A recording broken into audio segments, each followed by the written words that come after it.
பார்த்ததும் கும்பிட வைக்கும் கோயில் கோபுரம், அன்பு பாசத்தில் கும்பிட வைக்கும் மனமும் கோபுரம். உயர்ந்து நிற்கணும் அன்பால், உலகம் வணங்கணும் பண்பால். கோபுரம் மனமே கோபுரம், கோபுரம் குடும்பம் கோபுரம்.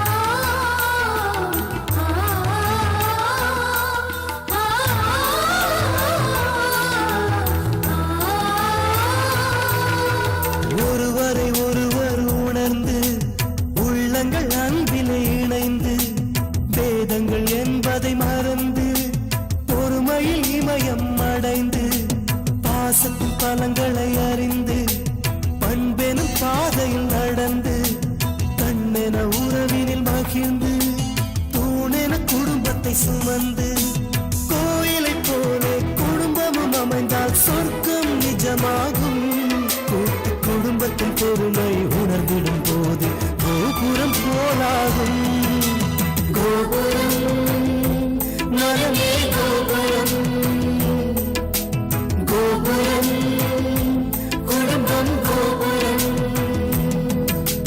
பார்த்ததும் கும்பிட வைக்கும் கோயில் கோபுரம், அன்பு பாசத்தில் கும்பிட வைக்கும் மனமும் கோபுரம்.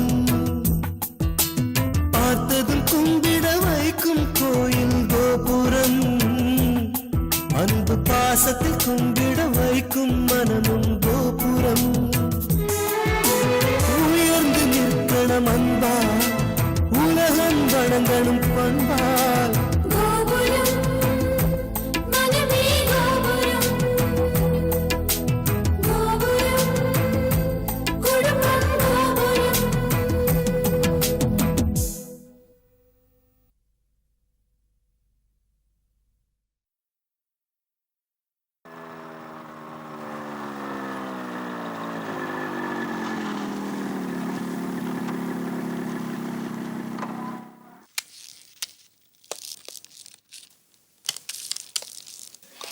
வா, வண்டி நிறுத்திட்டு உள்ள வந்துட்டு போ.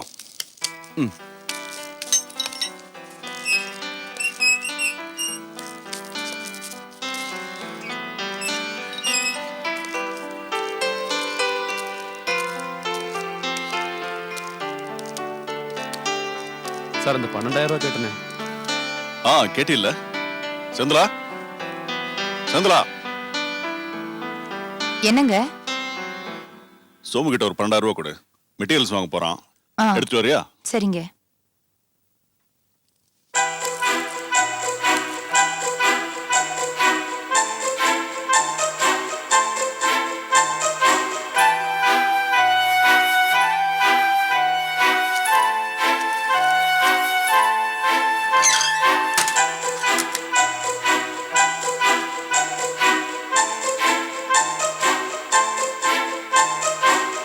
இந்தாங்க.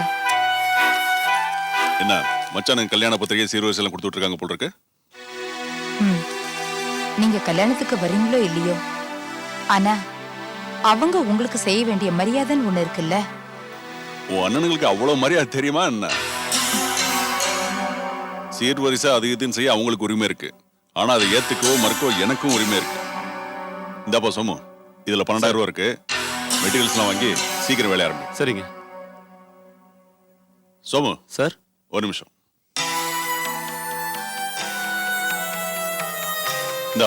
இந்த துணி வச்சுக்க. ஒரே ட்ரெஸ் திரும்ப திரும்ப போடுறீல்ல, புதுசா தைச்சு போடு. வாங்கி சார், திடீர்னு ட்ரெஸ் எல்லாம் எடுத்துக்கோ.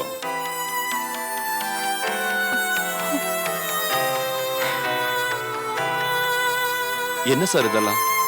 தீபாவளி பொங்கல்னு இப்ப எதுவுமே வரலையே. ஏயா, தீபாவளி பொங்கல் வந்தாதான் புதுசா போடுவீங்களோ? புதுசு போடுற அன்னைக்கு தீபாவளி நினைச்சுக்கோ. சரி சார், நான் வரேங்க. போயிட்டோம்.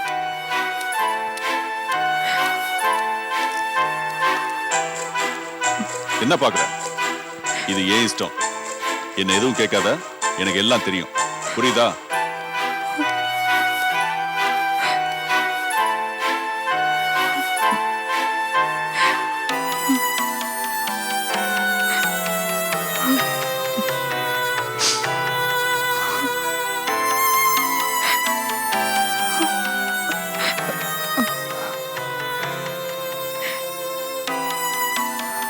எதுக்குமா இப்படி இடிஞ்சு போய் நிக்கிற?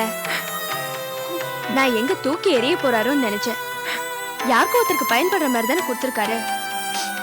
உன்னையும் என்னையும் மேரேஜ்க்கு போக வேணான்னு சொன்னாரா? அவர் தானே வரமாட்டேன்னு சொன்னாரு. அவருக்கு கொடுத்த ட்ரெஸ் தானே எடுத்துக்கல, நமக்கு கொடுத்த ட்ரெஸ்ஸையுமா எடுத்துக்க வேணாம்னு சொன்னாரு. அப்பா இப்ப எவ்வளவு மாறிட்டாருமா. அப்பா கோவம் குறைஞ்சிருக்கு, கொஞ்சம் தனிஞ்சும் இருக்கு. எல்லாம் ஒரே நாள்ல ஜீபுமான்னு சொல்லி தலைகீழ மாத்திட முடியுமா? அப்பா இரும்பு மாதிரி இறுக்கமா இருக்காரு. கொஞ்சம் கொஞ்சமா தான் உருக வைக்கணும். நீ ஒண்ணும் கவலைப்படாதம்மா, கவலைப்படாதம்மா. வாமா.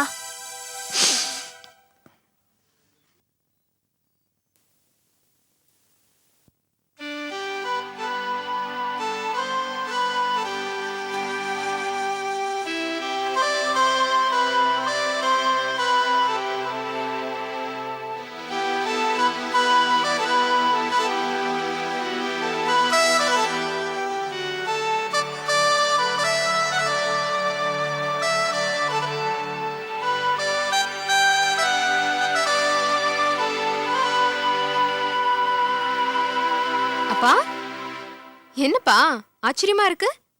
இந்த நேரத்துல நீங்க வீட்ல இருக்க மாட்டீங்களே? லைப்ரரிக்கு போய் பேப்பர் புக் எல்லாம் படிச்சுட்டு வருவீங்க. படிப்பு எனக்கு ரொம்ப பிடிச்ச விஷயமே படிக்கிறதாம். அது கூட ஆண்டவனுக்கு பிடிக்கல போல் இருக்கு. இப்பெல்லாம் எனக்கு கண்ணுல புற கட்டுதுமா. பொதுவா 40 வயசு ஆயிட்டாலே இப்பெல்லாம் கண்ணாடி போட ஆரம்பிச்சிடறாங்க. நான் இவ்வளவு வயசு வரைக்கும் கண்ணாடி போடாம இருக்கிறதே பெரிய விஷயம் தான். கண்ணாடி போடணும்னா ஒரு 400-500 ரூபாய் செலவாகுமா. இதை அண்ணங்கிட்ட போய் கேட்க முடியுமாம்மா? அப்படியே சொன்னாலும் உங்க அண்ணி அதை கேட்டுட்டு சும்மா இருப்பலாமா? இவர் என்ன ஆராய்ச்சி பண்ண போறாரா, இல்ல அவார்டு வாங்க போறாரா? உங்க அப்பா என்ன பெரிய அப்துல் கலாமா? எதுக்கு கண்ணாடின்னு கேட்பாமா. கண்ணு இருக்கிறதால தானே அங்கன்னு 4 இடத்துக்கு போறாரு, அதை எதுன்னு கேட்கிறாரு. உங்க அப்பா என்ன உசைன் மாதிரி ஓவியம் வரைய போறாரா, இல்ல 4 கடைக்கு தான் போய் கணக்க வழக்கு எழுத போறாரா? இப்படியெல்லாம் என் மருமக மாத்தி மாத்தி அர்ச்சனை பண்ணுவாமா. நானும் யோசிச்சு பார்த்தம்மா, ஒரு வேலை செய்யாம உட்கார்ந்துட்டு இருக்கிற வெத்து வேட்டுக்கு நாட்டு நடப்பு தெரிஞ்சா என்ன தெரியாட்டி என்ன? நீங்கெல்லாம் டிவி பாக்குறப்போ அதுல சொல்ற செய்தி என் காதல் விழாதான். அது போதுமா எனக்கு, அதுவே போதும் எனக்கு. இப்படி எல்லாம் பேசாதீங்கப்பா, மனசுக்கு ரொம்ப கஷ்டமா இருக்கு. அந்த லினோலிக்ஸ் கம்பெனியிலப்பா, அங்க எனக்கு வேலை கிடைச்சிடும்னு ரொம்ப நம்பிக்கை இருக்கு. என் கூட இன்டர்வியூ அட்டென்ட் பண்ணவங்களுக்கு எல்லாம் ஃபோன் பண்ணி விசாரிச்சேன். அவங்க எல்லாருக்கும் ரிஜெக்ஷன் கார்டு தான் வந்திருக்கான். அப்படின்னா எனக்கு கண்டிப்பா அப்பாயின்மெண்ட் ஆர்டர் தான் வரும்னு சொல்றாங்க. அங்க ஜாயின் பண்ண உடனே ஆரம்ப சம்பளமே 9500 rupees-பா. ஜாயின் பண்ணதும் முதல் வேலை உங்க கண்ணுக்கு கண்ணாடி போடுற வேலை தான். நான் இருக்கும்போது நீங்க எதுக்குப்பா கவலைப்படணும்? நானும் உங்க பொண்ணுதான். இந்த உலகத்தை எனக்கு கண்ணில் காட்டினவரு நீங்க. உங்க கண்ணுக்கு ஒண்ணுனா அதை நான் சரிப்படுத்த வேண்டாமா? அது என் கடமைப்பா. நீங்க எதுக்கும் கவலைப்படாதீங்க. நீ செய்வமா, கண்டிப்பா செய்வ. உன் அப்பா மேல நீ வச்சிருக்கிற பாசம் எனக்கு நல்லா தெரியுமா. என்ன மனசு இருக்கிற இடத்துல கொடுக்கறதுக்கும் செய்யறதுக்கும் கடவுள் வசதி வாய்ப்பு கொடுக்கறதில்ல. வாய்ப்பு வசதி நிறைஞ்சிருக்கிற இடத்துல கடவுள் மனசை குறுக்கி வச்சிடறான். பெத்த தகப்பனோட வேதனையை புரிஞ்சுக்கிற ஒரு மக எனக்கு கிடைச்சதுக்கு நான் கொடுத்து வச்சிருக்கணுமா. நீ எதிர்பார்க்கிற அந்த வேலை உனக்கு கிடைக்குமா? கண்டிப்பா கிடைக்கும். சரி, இதை சாப்பிடுறீங்களாப்பா? கொஞ்சம் தண்ணி கொடுமா. கொண்டு வரேன்.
மாணிக்கம் மாணிக்கம்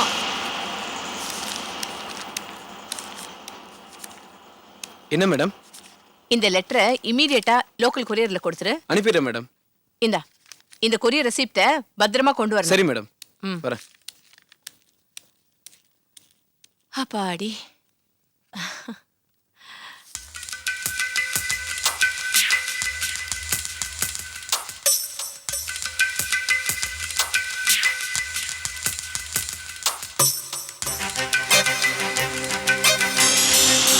திலகா மேடம் இங்க மேனேஜர் ரூம் போயிருக்காங்க. என்ன விஷயம்? ஒன்றும் இல்லை, கொரியரில் ஒரு லெட்டர் அனுப்ப சொன்னாங்க, ரசீது கொடுக்கணும். சரி, நீ கொடுத்துட்டு போ, நான் கொடுத்துட்றேன். ஆமா, நம்ம மேடம் பேர் திலகா தானே? ஃப்ரம் அட்ரஸ்ல பத்மினின்னு போட்டிருக்கு. பத்மினி அவங்க நாத்தனார் பேரு. அவங்க பேர்ல வேலைக்கு அப்ளிகேஷன் போட்டிருப்பாங்க. அதெல்லாம் உனக்கு எதுக்கு? கொரியர் அனுப்ப சொன்னாங்களா? அனுப்புனியா? அதோட உன் வேலை முடிஞ்சு போச்சு. அதிக பிரசங்கத்தனமாலாம் பேசாத, போய் வேலையை பாரு.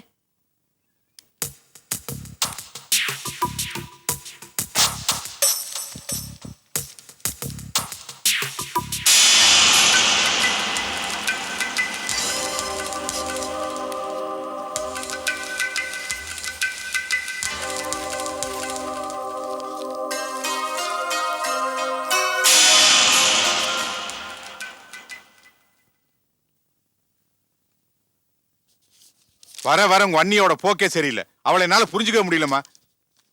என்னாச்சு? நான் வழக்கமா டீ சாப்பிட்ற கடைக்கா வந்திருக்கா, அங்கேயே வெயிட் பண்ணி இருந்திருக்கா, போஸ்ட்மேனை பார்த்திருக்கா, என்னமோ 2 பேர் ரகசியம் வேற பேசியிருக்காங்க. இவ்வளவு அவனுக்கு ஏதோ பணம் கொடுத்துருக்காமா. அவனு அதை வாங்கிக்கிட்டு தலையை ஆட்டிக்கிட்டு சந்தோஷமா போயிருக்காமா. ஏமா, போஸ்ட்மேன் தினம் ஒரு தடவை நம்ம வீட்டுக்கு வர்றவன், ஏதாவது பேசுறதா இருந்தா இங்கேயே வச்சு பேசிருக்கலாம்ல. ரோட்ல டீ கடையில எதுக்கா கௌரவமான குடும்பத்தை சேர்ந்த ஒரு பொம்பளை வெயிட் பண்ணணும்? எதுக்கா பணம் கொடுக்கணும் போஸ்ட்மேனுக்கு? நீங்க எதுக்கெல்லாம் கவலைப்படுறீங்க? அவங்க என்னமோ பண்ணிட்டு போறாங்க.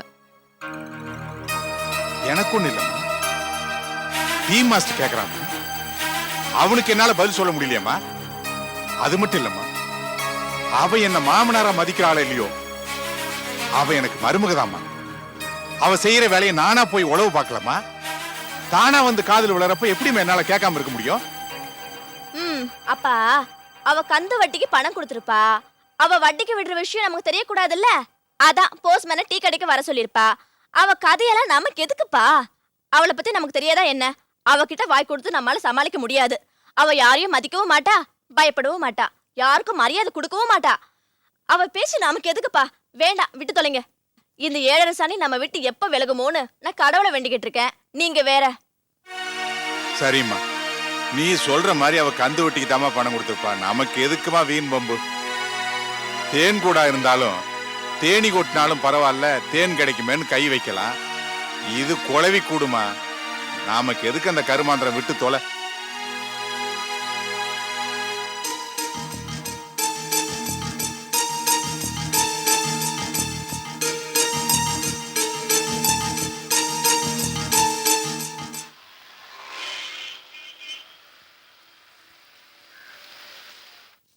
Good morning sir. Good morning. வாங்க முரளி சார், உட்காருங்க. சார், பத்மினின்னு ஒரு கேண்டிடேட்க்கு அப்பாயின்மெண்ட் ஆர்டர் அனுப்பியிருந்தோம் இல்லையா? ஆமா. அந்த பொண்ணு வேலை வேண்டான்னு பதில் லெட்டர் அனுப்பியிருக்காங்க. அப்படியா?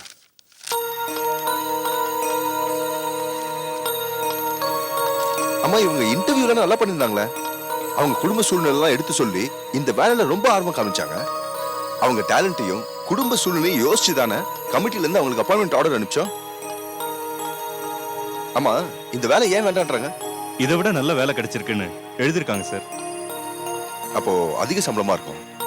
எனிவே, ஒரு நல்ல ஸ்டாஃப் நம்ம இழந்துட்டோம். Past is past. நம்ம கம்பெனி ரூல்ஸ் பிரகாரம் அவங்களுக்கு அடுத்து யார் இருக்காங்களோ அவங்களுக்கு தான் வேலை கொடுக்கணும். யார் இருக்கா? விஜயராணின்னு ஒரு கேண்டிடேட் சார். ஓ, ஓகே. இன்னைக்கே அவங்களுக்கு அப்பாயின்மெண்ட் ஆர்டர் டைப் பண்ணி கொடுத்துருங்க. Okay sir. ஓகே.